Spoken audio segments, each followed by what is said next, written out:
ಗುಜರಾತ್ನ ಅಹಮದಾಬಾದ್ನಲ್ಲಿ air India ವಿಮಾನ ಪತನ ಆಗಿರೋ ವಿಚಾರಕ್ಕೆ ಸಂಬಂಧಪಟ್ಟ ಹಾಗೆ ಅಪಘಾತದಲ್ಲಿ ಬಿಜೆ ಮೆಡಿಕಲ್ ಕಾಲೇಜಿನ ಹಾಸ್ಟೆಲ್ನ ಕಟ್ಟಡ ಧ್ವಂಸ ಆಗಿದೆ. ಈ ಘಟನೆಯಲ್ಲಿ ಬಿಜೆ ಮೆಡಿಕಲ್ ಕಾಲೇಜಿನ ಹಾಸ್ಟೆಲ್ ಸುಟ್ಟು ಕರಕಲಾಗಿದೆ. ವಿಮಾನ ಡಿಕ್ಕಿ ಹೊಡೆದ ರಭಸಕ್ಕೆ ಹಾಸ್ಟೆಲ್ನ 24 ವಿದ್ಯಾರ್ಥಿಗಳು ಸಾವನ್ನಪ್ಪಿದ್ದಾರೆ. ಘಟನೆಯಲ್ಲಿ ಬಿಜೆ ಮೆಡಿಕಲ್ ಕಾಲೇಜಿನ ಹಾಸ್ಟೆಲ್ನ ಈ ಕಟ್ಟಡ ಯಾವ ಪರಿಸ್ಥಿತಿ ಆಗಿದೆ ಅಂತ ನೋಡಬೇಕು ನೀವು. ವಿಮಾನ ಪತನವಾದ ಸ್ಥಳ ಪರಿಶೀಲನೆ ಇನ್ನೂ ನಡೀತಾ ಇದೆ. ಈ ಬಗ್ಗೆ ನಮ್ಮ ಪ್ರತಿನಿಧಿ ಚಂದ್ರಮೋಹನ್ ಸ್ಥಳದಿಂದ ಗ್ರೌಂಡ್ ರಿಪೋರ್ಟ್ ಕೊಟ್ಟಿದ್ದಾರೆ, ನೋಡಿ. ಹೊರಭಾಗದಲ್ಲಿ ನಿನ್ನೆ ಭೀಕರ ಅಪಘಾತ ಸಂಭವಿಸಿದೆ. ವಿಮಾನ ಅಪಘಾತದಲ್ಲಿ ಇದುವರೆಗೂ ಎಲ್ಲ 241 ಮಂದಿ ಕೂಡ ಸಾವನ್ನಪ್ಪಿದ್ದಾರೆ ಅಂತ ಹೇಳಿ ನಿನ್ನೆ ಗುಜರಾತ್ನ ಅಹಮದಾಬಾದ್ನ ಪೊಲೀಸರು ಕೂಡ ಮಾಹಿತಿಯನ್ನ ಕೊಟ್ಟಿದ್ದಾರೆ. ಈಗ ನಾವು ವಿಮಾನ ಅಪಘಾತಕ್ಕೀಡಾದಂತಹ ಸ್ಥಳದ ಬಳಿನಲ್ಲೇ ಇದ್ದೇವೆ. ಮುಖ್ಯವಾಗಿ ವಿಮಾನದ ಹೊರಭಾಗದಲ್ಲಿ ಇರತಕ್ಕಂತ ಈ ಬಿಜೆ ಮೆಡಿಕಲ್ ಕಾಲೇಜಿನ ಬಳಿನಲ್ಲೇ ಏರ್ ಇಂಡಿಯಾದ A171 ವಿಮಾನ ಅಪಘಾತಕ್ಕೀಡಾಗಿತ್ತು. ಇಲ್ಲಿ ಬಿಜೆ ಮೆಡಿಕಲ್ ಕಾಲೇಜಿನ ಹಾಸ್ಟೆಲ್ ಯಾವ ರೀತಿ ಸಂಪೂರ್ಣವಾಗಿ ಸುಟ್ಟು ಕರಕಲಾಗಿದೆ ಅನ್ನೋದನ್ನು ನೋಡಬಹುದು. ಈ ಬಿಲ್ಡಿಂಗ್ ನ ಪಕ್ಕದಲ್ಲೇ ವಿಮಾನ ಸಂಪೂರ್ಣವಾಗಿ ಪತನ ಆಗಿ ಬೆಂಕಿನಲ್ಲಿ ಒತ್ತಿ ಉರಿದಿತ್ತು. ಈ ಸ್ಥಳದಲ್ಲೇ ಎಲ್ಲಾ ಪ್ರಯಾಣಿಕರು ಕೂಡ ಸಾವನ್ನಪ್ಪಿದ್ರು. 241 ಮಂದಿ ಪ್ರಯಾಣಿಕರು ಸಾವನ್ನಪ್ಪಿದ್ರು. ರಮೇಶ್ ವಿಶ್ವಕುಮಾರ್ ಎಂಬ ಓರ್ವ ಪ್ರಯಾಣಿಕ ಮಾತ್ರವೇ ಎಮರ್ಜೆನ್ಸಿ ಡೋರ್ ನ ಮೂಲಕ ವಿಮಾನದಿಂದ ಹೊರಗಡೆ ಬಂದು ತಮ್ಮ ಜೀವವನ್ನು ಉಳಿಸಿಕೊಳ್ಳಲು ಯಶಸ್ವಿಯಾಗಿದ್ದಾರೆ. ಉಳಿದಂತೆ ವಿಮಾನದಲ್ಲಿದ್ದಂತಹ ಮಾಜಿ ಸಿಎಂ ವಿಜಯ್ ರೂಪಾನಿ ಸೇರಿದಂತೆ ಎಲ್ಲಾ 241 ಮಂದಿ ಪ್ರಯಾಣಿಕರು ಕೂಡ ಈ ವಿಮಾನ ಪತನ ಆದ ಬಳಿಕ ಒತ್ತಿ ಉರಿದಿದ್ದರಾಗಿದೆ ಸ್ಥಳದಲ್ಲೇ ಸುಟ್ಟು ಕರಕಲಾಗಿ ಸಾವನ್ನಪ್ಪಿದ್ದಾರೆ.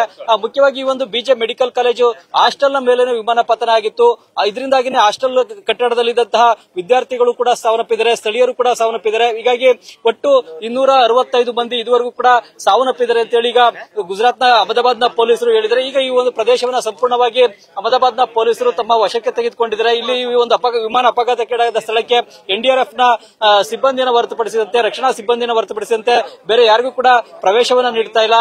ಈಗಾಗಲೇ ನಿನ್ನೆ ಕೇಂದ್ರ ಗೃಹ ಸಚಿವ ಅಮಿತ್ ಶಾ ಅವರು ಕೂಡ ಸ್ಥಳಕ್ಕೆ ಭೇಟಿಯನ್ನು ಕೊಟ್ಟು ಪರಿಶೀಲನೆ ನಡೆಸಿದ್ದಾರೆ. ಇದೊಂದು ಭೀಕರ ದುರಂತ. ಮುಖ್ಯವಾಗಿ ಗುಜರಾತ್ ರಾಜ್ಯ ತನ್ನ ಮಾಜಿ ಮುಖ್ಯಮಂತ್ರಿ ವಿಜಯ್ ರೂಪಾನಿ ಅವರನ್ನು ಕೂಡ ಈ ವಿಮಾನ ಅಪಘಾತದಲ್ಲಿ ಕಳ್ಕೊಂಡಿದೆ. ಜೊತೆಗೆ ತಮ್ಮ ಕುಟುಂಬದವರನ್ನ ನೋಡ್ಲಿಕ್ಕೋಸ್ಕರ ಲಂಡನ್ಗೆ ಹೊರಟಿದಂತಹ ಪ್ರಯಾಣಿಕರು ಕೂಡ ಸಾವನ್ನಪ್ಪಿದ್ದಾರೆ. ಒಂದು ಕುಟುಂಬವೇ ಸಂಪೂರ್ಣವಾಗಿ ನಾಶ ಆಗಿದೆ. ತಂದೆ, ತಾಯಿ, ಮಕ್ಕಳು ಸೇರಿದಂತೆ ಇಡೀ ಕುಟುಂಬ ಈ ವಿಮಾನ ಅಪಘಾತದಲ್ಲಿ ಸಾವನ್ನಪ್ಪಿದ್ದಾರೆ. ಅದೇ ರೀತಿಯಲ್ಲಿ ತಮ್ಮ ಜೀವನವನ್ನು ರೂಪಿಸಿಕೊಳ್ಳಿಕ್ಕಾಗಿಯೇ ಈ ವಿಮಾನದಲ್ಲಿ ಏರೋಸ್ಟೋಸ್ ಆಗಿದ್ದಂತ ಏರೋಸ್ಟೋಸ್ಗಳು ಸಾವನ್ನಪ್ಪಿದ್ದಾರೆ. ಈ ವಿಮಾನದ ಪೈಲಟ್ಗಳು ಇಬ್ಬರು ಕೂಡ ವಿಮಾನ ಹಾರಾಟದಲ್ಲಿ ಸಾಕಷ್ಟು ಅನುಭವವನ್ನು ಗಳಿಸಿದಂತವರು. ಅವರು ಸುಮಿತ್ ಸಬರ್ಬಲ್ ಅವರು 8200 ಗಂಟೆ ವಿಮಾನ ಚಾಲನದಲ್ಲಿ ಒಂದು ಅನುಭವವನ್ನು ಪಡೆದಿದ್ರು. ಅಂತವರು ಕೂಡ ಈಗ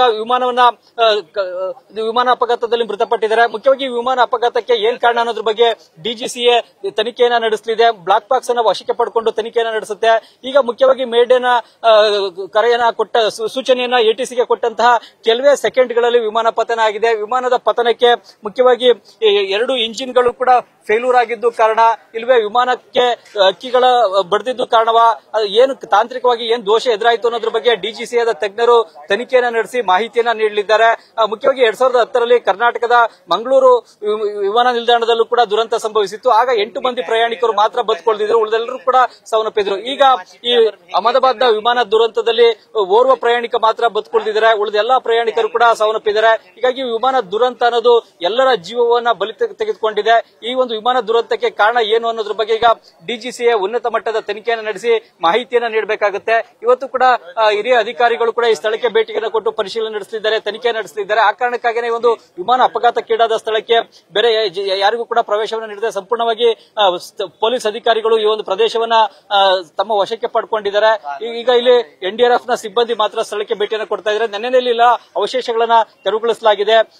ಮೃತದೇಹಗಳೆಲ್ಲವನ್ನು ಕೂಡ ಸುಟ್ಟು ಕರಕಲಾಗಿದ್ದವನ್ನ ಹತ್ತಿರದಲ್ಲೇ ಇರತಕ್ಕಂಥ ಸಿವಿಲ್ ಆಸ್ಪತ್ರೆಗೆ ರವಾನೆಯನ್ನ ಮಾಡಲಾಗಿದೆ. ಸಿವಿಲ್ ಆಸ್ಪತ್ರೆಯ ಮಾರ್ಚರಿನಲ್ಲಿ ಶವಗಳನ್ನ ಇಡಲಾಗಿದೆ.